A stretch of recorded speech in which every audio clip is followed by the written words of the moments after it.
So I try to imagine it as if it was one of our players growing up and we were a dominant team. We felt for a long time that we could go on and win leagues and challenge for European Cups. So it probably didn't work out as well as we wanted. And I don't think any of us would want to go. I really don't. I think if you talk about the Manchester United team now and somebody came in, then good luck. You deserve to go. Now, I think Trent's possibly looking at Liverpool and thinking, look, they're a really good team, don't get me wrong, they're going to win the Premier League.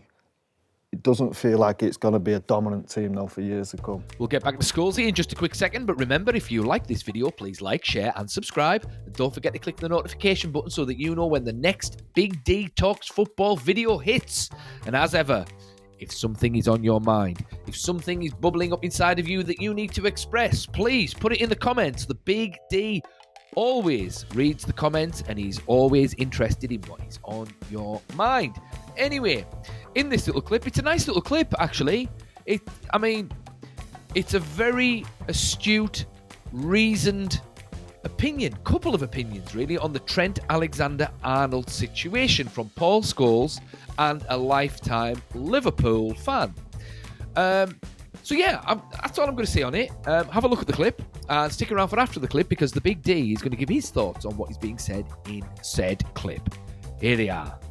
Okay, I haven't spoke to you, look, as I say, let's get back to the football, but I haven't spoke to you since the news about sort of Trent blew up again. So I had my say in it, lots of other former players have as well, but what's your take as a Liverpool fan? Because a lot of people are sort of almost telling, not just Liverpool, but any club in this situation, they always tell you, whether the Liverpool fans are right or they're wrong and how you should feel about it. What is the general consensus of the fan base? Well, to me, I see lots of different opinions. One of the ones that's really annoying me is sort of people telling other people what they should think, and that if you don't think this way, you're therefore not a big red or whatever it might be.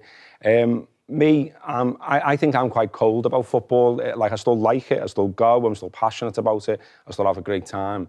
But, over the years, it's ground me down, I've got to be honest. So I think the last player that I was really sort of emotionally invested in, it was probably Fernando Torres. And when he went to Chelsea, I was like, I'm sort of done with that. I'm going to protect myself from now on, if you know what I mean. So I'm not going to go all in on players in that same way. Plus, I've grown up, I'm nearly 50. So with Trent, I just look at it as, he's been a great player for us. It's been a great story. I love the fact that a lad from West Derby lifted the European Cup and all that kind of stuff. And of course, I would love him to stay. But equally, some of the vitriol I see, it's mostly on social media as usual, I'm not in on it. I don't feel it. I just think the lad's had 20 years at the club, and if he wants to go, if he wants to, do something different, try a different city, go to a different club, who am I to say he shouldn't do that? And look, I get the bit where people say, I wish there could be a fee coming back to Liverpool, but equally, they've had 20 years out of him. Yeah. And I just think, and he didn't pay nothing for him. He's come through as a 6-year-old, hasn't he?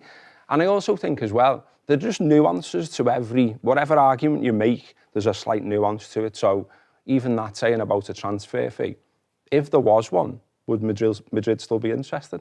Because it's a tactic of Madrid, that, isn't it, to do that? I think Alaba, when he went, was a similar situation. His contract was worn down. He was at a big club in Bayern Munich, but he wanted to go and play for Madrid. And when you've got that situation, however that starts, however that process begins, Bellingham talking on international duty or whatever it might be, allegedly, once the ball's rolling, what can the club really do about that? Maybe 2 years ago they could have sold him, but then you don't get Trent for 2 years. So, you know what I mean? Wherever you go with it, I feel like there's slight nuances and counter-arguments. And like I say, I'm not angry about it. I just think that's what happens in modern football. And when it's the other way around, when a club just casts a player aside, no one really talks about that, do they? So, players get a phone call when they're on the beach in the summer and say, yeah, we're selling you. And they'll be like, hang on. Well, there's no loyalty that way around, is there? And that's happened, and Liverpool have done that. Liverpool have bought players on frees as well, and Liverpool got, Harvey Elliott as an example, and Fulham weren't happy about that. Liverpool got Virgil van Dijk, and Southampton reported Liverpool over that, the way they went about it. So, yeah, I'm not happy about it. I wish he was staying, but I'm not angry either. Yeah. Scholes, what's your view on that? If, let's say, that was a Manchester lad come through the academy, or...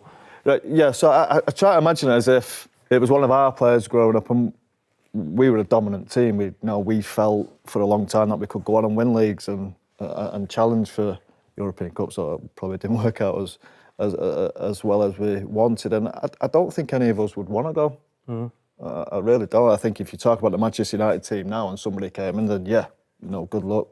You deserve to go. Now, I think Trent's possibly looking at Liverpool and thinking, look, they're a really good team, they're going to win the Premier League. It doesn't feel like it's going to be a dominant team now for years to come.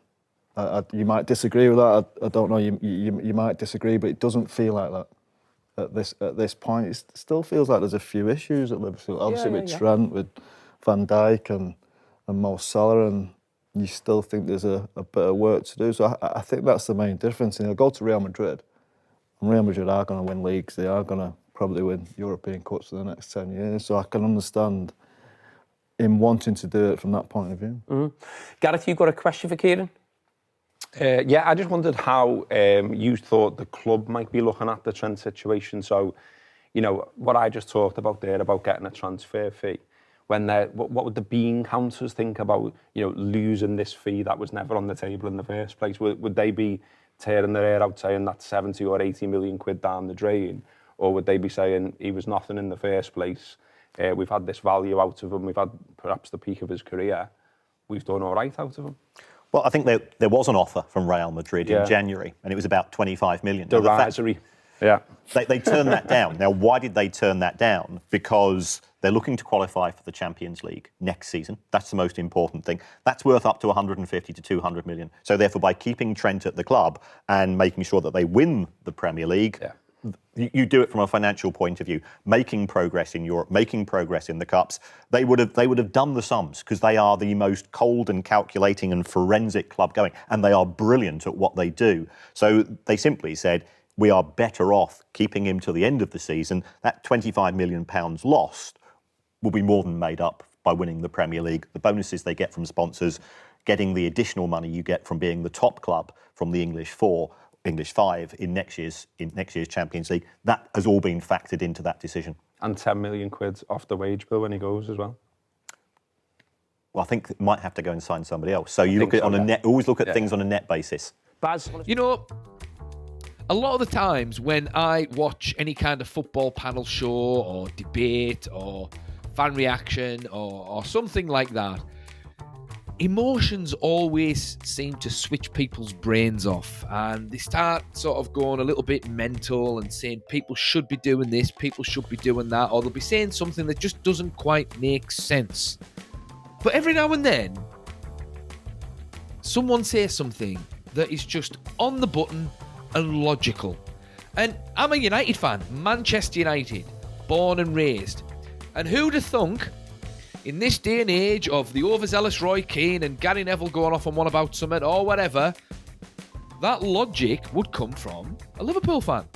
No offence, Scousers, but, you are an emotional bunch, and you are, and that's fine.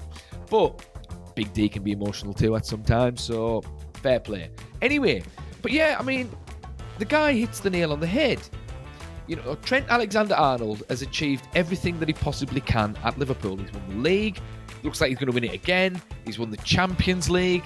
He came up through the youth ranks. He's been there for 20 years or however long he said it was. And, he's looked at the lay of the land. He's looked at the chessboard, so to speak. And Paul Scholes is absolutely bang on.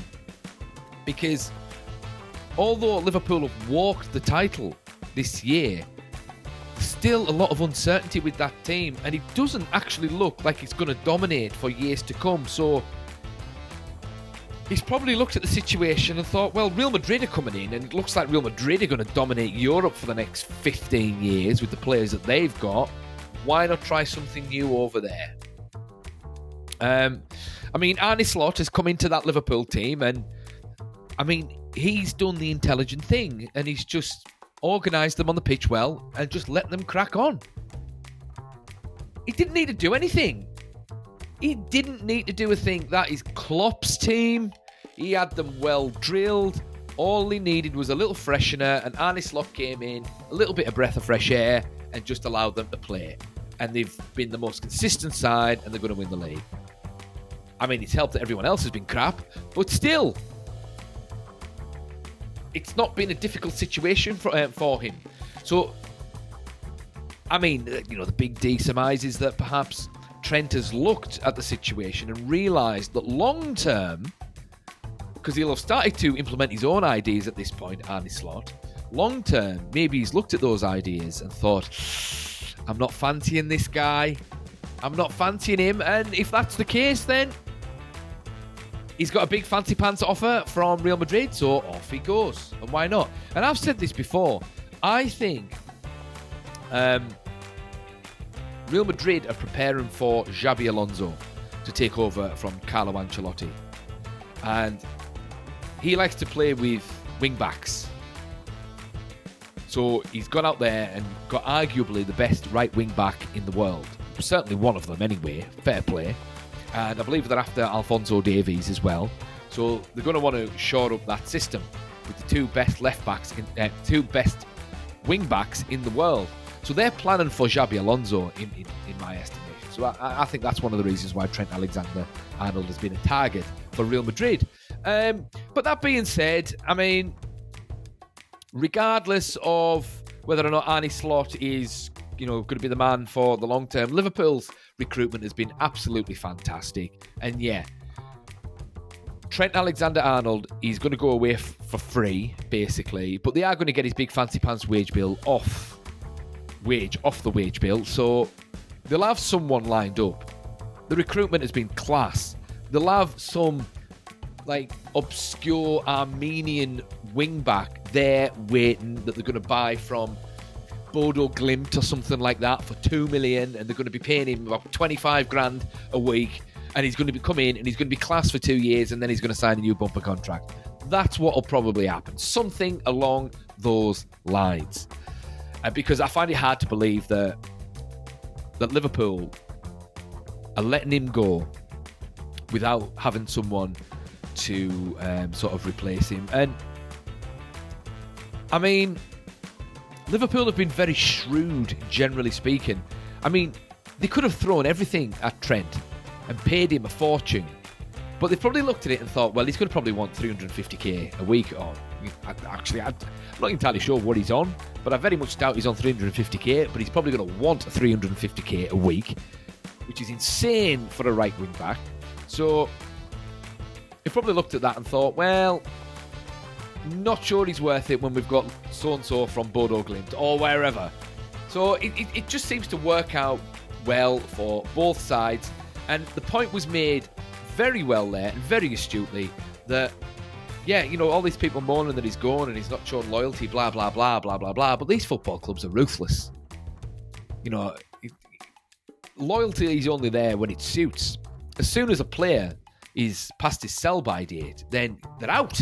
That's it. It's business at the end of the day. And it looks to me that Trent has just looked at the chessboard and thought, I think I'm going to get a better deal at Real Madrid. I'm going to be crossing the ball in for Kylian Mbappe in his prime, rather than Mo Salah, who will, in the next probably 18 months, start to taper off at latest, because he's getting on a bit, or should I say Darwin Núñez, who does he want to cross the ball in for? Darwin Núñez or Kylian Mbappe? So I think Trent Alexander-Arnold going to Real Madrid, if indeed he does go, because you never know in football, I think that's, a sound business decision. Because this will be his last big contract, I imagine. So he's probably going to want to maximise that. And he's probably going to get more at Real Madrid than what he would have got at Liverpool, even if they pushed the boat out for him. So, yeah. Good decision for Trent Alexander-Arnold. Liverpool will be fine. Yeah.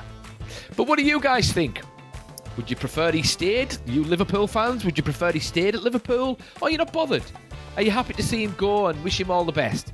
Thoughts in the comments, and the Big D will see you in the next one.